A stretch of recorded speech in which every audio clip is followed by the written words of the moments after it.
오늘 아침에 우리에게 주시는 하나님의 은혜의 말씀은 호세아서 7장 3절에서 7절까지의 말씀입니다.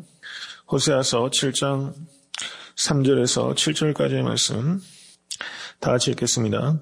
저희가 그 악으로 왕을 그 거짓말로 방백들을 기쁘게 하도다. 저희는 다 가늠하는 자라 빵 만드는 자에게 달궈진 화덕과 같도다.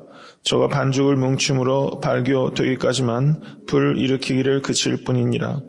우리 왕의 날에 방백들이 술의 뜨거움을 인하여 병이 나며 왕은 오만한 자들로 더불어 악수하는도다. 저희는 엎드려 기다릴 때 그 마음을 화덕같이 예비하니 마치 빵 만드는 자가 밤새도록 자고 아침에 피우는 불에 일어나는 것 같도다. 저희가 다 화덕같이 뜨거워져서 그 재판장들을 삼키며 그 왕들을 다 엎드려지게 하며 저희 중에는 내게 부르짖는 자가 하나도 없도다. 아멘. 하나님의 말씀입니다. 네, 오늘 본문 말씀은 특별히 이스라엘 역사 가운데 아시리아에게 패망하기 전에 국정이 극도로 혼란스러운 그 남맥상을 보였습니다. 쿠데타가 많이 일어났고 정권이 숱하게 바뀌었어요. 이스라엘 전체 역사를 보시면 무려 9개의 왕조가 바뀌었다는 것을 알 수 있습니다. 무려 9개의 왕조가 바뀌었어요.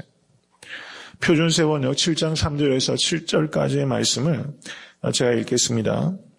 표준세번역으로 보게 되면 조금 더 상황을 이해하는 데 도움이 되는 것 같아서 제가 읽습니다. 왕을 갈아치울 자들이 악한 음모를 품고서도 겉으로는 왕을 기쁘게 하며 온갖 기만으로 대신들을 속여 즐겁게 한다. 그들은 성욕이 달아오른 자들이다. 그들은 화덕처럼 달아있다.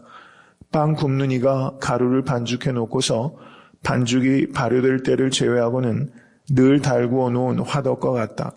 드디어 우리 왕의 잔칫날이 되면 대신들은 술에 만취되어 골아떨어지고 왕은 거만한 무리들과 손을 잡는다. 새 왕을 세우려는 자들의 마음은 빵 굽는 화덕처럼 달아오르고 그들은 음모를 품고 왕에게 접근한다. 밤새 그들의 열정을 부풀리고 있다가 아침에 맹렬하게 불꽃을 피워올린다.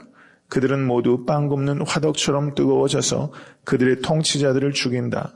이렇게 왕들이 하나하나 죽어가는데도 어느 누구도 나 주에게 호소하지 않는다. 이렇게 말했어요.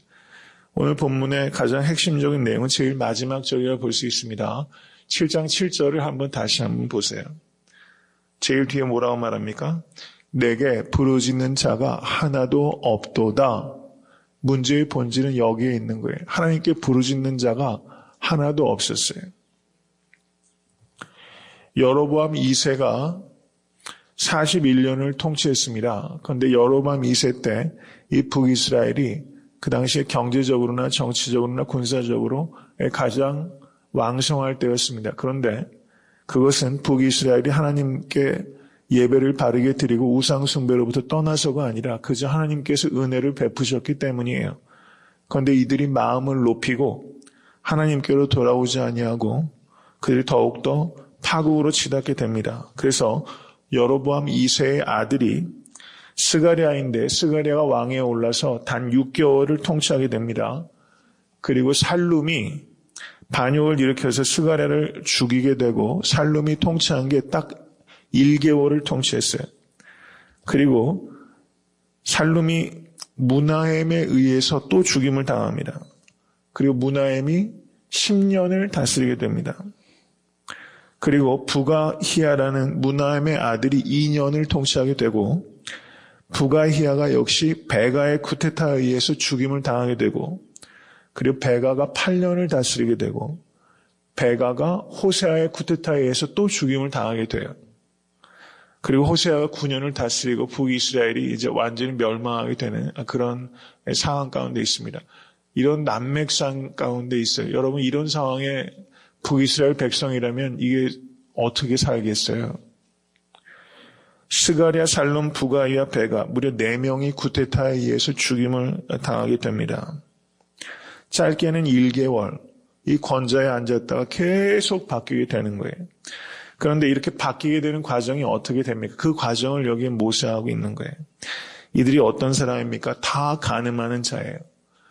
전국이 이렇게 돌아가면 이게 사람들이 깨어 있어서 여러분 더욱더 절제하고 이 시대 상황을 분별해야 되는데 이 사람들이 다 정욕에 사로잡혔어요. 그래서 자기의 지위를 악용해서 술 취하고 간음하는데 정신을 팔리고 그리고 계속 쿠데타가 일어나는데도 그 밑에 신하들이 쿠데타를 일으키는 사람들이 잘 달궈진 화덕과 같았어요. 여러분 세상에 여러분 잘 달궈진 화덕처럼 우리를 삼켜버리려고 하는 사람들이 있다는 것을 우리가 항상 생각해야 됩니다. 여러분 사탄이 잘 달궈진 화덕처럼 우리를 노리고 있어요. 우리에게 아첨하고 괜찮다고 하면서 우리에게 술을 먹이고 우리가 영적으로 잠들어 있게 하고 그리고 밤새도록 취하게 하고 그리고 아침이 되면 여러분 그 맹렬한 기세를 숨기고 있다가 아침이 되면 우리를 삼켜버리는 버리려고 하는 그런 사탄이 우리를 항상 노리고 있다는 것을 우리가 항상 분별하시는 여러분과 제가 될 수 있길 간절히 바랍니다. 시대 상황이 이름에도 불구하고 욕망에 취했어요. 여러분 우리가 어떻게 이럴 수 있느냐라고 생각하지만 이게 역사가 항상 이게 동서고금을 막론하고 이런 일들이 계속 반복되지 않았습니까? 여러분 한국 정치계에도 얼마나 이런 일들이 많아요. 반문화 많죠. 이 권력자들 옆에는 항상 여자들이 있죠. 요정들이 횡행하죠. 밤새 술 먹다가 유명을 달리하는 사람들 권력자들이 얼마나 역사상 많았습니까? 골육상제의 비극이 얼마나 많았어요. 한국의 역사들을 보면 계속 이런 일들이 반복이고 어느 나라를 봐도 이런 일들이 계속 반복되는 것입니다. 하나님이 없는 인간의 역사는 이렇게 술 취함과 간음과 권력투쟁으로 난무한다는 것을 우리가 기억하신 여러분과 제가 될 수 있게 되길 간절히 바랍니다. 때를 분별할 수 있어야 되는 것입니다. 정욕 대신에 육체를 섬기는 정욕 대신에 그리스도를 섬기시는 여러분 되실 수 있게 되기를 원합니다. 다른 사람 위에 군림하는 삶이 아니라 다른 사람을 섬기는 삶을 살아가기로 결단하십시오. 술에 취하는 것이 아니라 성령에 취하시는 여러분과 제가 될 수 있기를 간절히 바랍니다. 로마서 13장 11절에서 14절의 말씀을 한번 보시기 바랍니다. 로마서 13장 11절에서 14절 말씀입니다.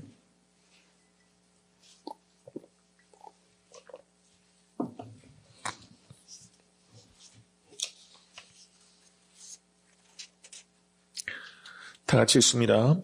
또한 너희가 이 시기를 알거니와 자다가 깰 때가 벌써 되었으니 이는 이제 우리의 구원이 처음 믿을 때보다 가까웠음이니라. 밤이 깊고 낮이 가까웠으니 그러므로 우리가 어둠의 일을 벗고 빛의 갑옷을 입자.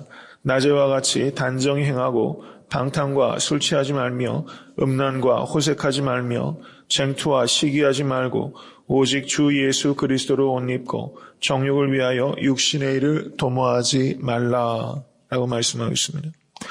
지금 오늘 7장 3절에서 7절에 나오는 이 죄악상들이 지금 인간의 보편적인 문제이고 이것에 대해서 사도 바울께서 깰 때가 벌써 되었으니 라고 말씀하고 있습니다. 여러분 깰 때가 되었습니다. 우리가 어떻게 영적인 잠에서 깹니까? 기도할 때 깨게 되는 것입니다. 기도하기 위해 눈을 감을 때 우리는 가장 밝은 눈을 갖게 되는 것입니다. 이 아침에 기도함으로 성도님과 저의 영안이 밝게 열릴 수 있게 되기를 주님의 이름으로 간절히 축원합니다.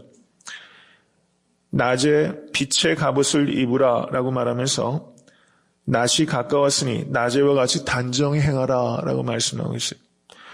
여러분 사람이 옷을 어떻게 입느냐에 따라서 그 사람의 태도와 행동이 바뀌게 되는 겁니다. 그렇지 않습니까? 여러분 낮에 옷을 입으시고 빛의 옷을 입으시는 여러분과 제가 될 수 있기를 간절히 바랍니다. 이제는 깰 때이고 어둠의 옷을 버려버릴 때가 된 것입니다. 성경은 우리가 옷을 기워 입으라고 말하지 않고 옷을 바꾸라고 말씀하고 있는 것입니다. 어두움의 옷을 벗어버리고 빛의 옷, 그리스도의 옷을 입으실 수 있게 되기를 주님의 간절히 축원합니다. 술 취하지 말고 성령에 취해야만 되는 것입니다. 그리스도인의 윤리는 세상 윤리와 근본적인 차이가 있습니다. 그 하나하나 개별적인 내용은 세상의 여러 철학과 그리고 종교의 윤리 항목들과 겹치는 부분들이 분명히 있어요. 그런데 근본적인 차이가 있어요. 그것은 무엇인가 하면 기독교인의 윤리의 근원이 다르다는 것입니다. 기독교인의 윤리의 근원은 우리 주님께서 천군 천사를 대령하시고 구름을 타시고 온 우주적으로 이 땅에 다시 재림하신다는 사실입니다. 믿으십니까? 그리스도인의 윤리의 근본적인 근원은 종말론에 있는 것입니다. 우리 주님께서 이 땅에 다시 오실 것을 믿고 소망하기 때문에 그리스도인은 거룩한 삶을 살아가는 것입니다. 우리가 하루하루 살면서 캐세라세라 하면서 살아가는 게 아니에요. 인생은 놀이터가 아니라 영적 전쟁터입니다. 구약 성경을 보시면 무수하게 많은 전쟁의 이야기가 나와요. 그것을 홀리 워라고 합니다. 거룩한 전쟁이 일어나고 있어요. 그것은 우리의 영적 전쟁을 상징적으로 나타내는 의미가 있다고 볼 수 있습니다. 우리가 하루하루 살아가면서 영적 전쟁이 있어요. 그 전쟁이 어디에 있습니까? 우리의 육신 안에 있습니다. 우리의 육신 안에 있어요. 내가 육신이 나에게 말하는 대로 내가 쫓아갈 것인가? 아니면 성령이 나에게 말하신 대로 쫓아갈 것인가? 아직까지도 우리에게 육신에 따라 행하는 것들이 얼마나 많은지 몰라요. 여러분, 육신대로 살면 얄팍한 재미가 있어요. 근데 육신을 이기고 성령대로 살면 깊은 여러분 감격이 있는 것입니다. 정말 이 세상에 살아가면서 기쁜 것은요, 그리스도를 닮아가는 기쁨이라는 것을 우리 항상 기억하신 여러분과 제가 될 수 있게 되길 바라요. 여러분, 다른 사람을 이기는 것보다 다른 사람을 섬기는 데서 우리는 기쁨을 누리기 시작해요. 육신의 뜻대로 내가 방탕하면서 살아가는 데서 우리는 자유함을 느끼는 것이 아니라 내 육신을 절제하는 데서 우리는 참 자유를 맛보게 되는 것입니다. 여러분, 율법의 멍에를 벗어버리시고 율법을 사랑하시고 그리스도의 법을 성취하시는 우리 사랑하는 모든 성도 되실 수 있게 간절히 바랍니다. 오늘 본문에 나타나는 이와 같은 인간 군상이 빚어내는 이 모든 이 더러운 이 정욕의 역사들, 여러분, 우리가 이런 기회가 만약에 우리가 이런 자리에 간다면 우리의 삶은 얼마나 다를까요? 내가 권좌에 가면 여러분 술 취하고 방탕하고 호색하는 일들로부터 우리를 지킬 수 있겠습니까? 우리가 매일매일 자신을 쳐서 복종을 시키는 일들을 훈련하지 못하면 우리가 기회만 얻으면 우리도 육신을 쫓아 육신을 섬길 수 있는 연약한 사람들이라는 것을 깨달으시고 여러분 매일매일의 경건의 훈련에 힘쓰실 수 있게 간절히 축원합니다. 여러분 작은 죄를 가볍게 여기지 마세요. 작은 죄를 가볍게 여기지 마세요. 오늘 하루 경건하게 살면 우리가 큰 유혹과 시험이 닥칠 때도 우리가 평소와 다름없이 잘 이겨내시는 여러분과 제가 될 줄로 믿습니다. 금생과 내생의 유익 있는 경건의 훈련에 더욱더 힘쓰시고 이 시대를 본받지 아니하고 마음을 새롭게 하심으로 변화를 받으시는 여러분과 제가 될 수 있게 되기를 주님의 이름으로 간절히 축원합니다.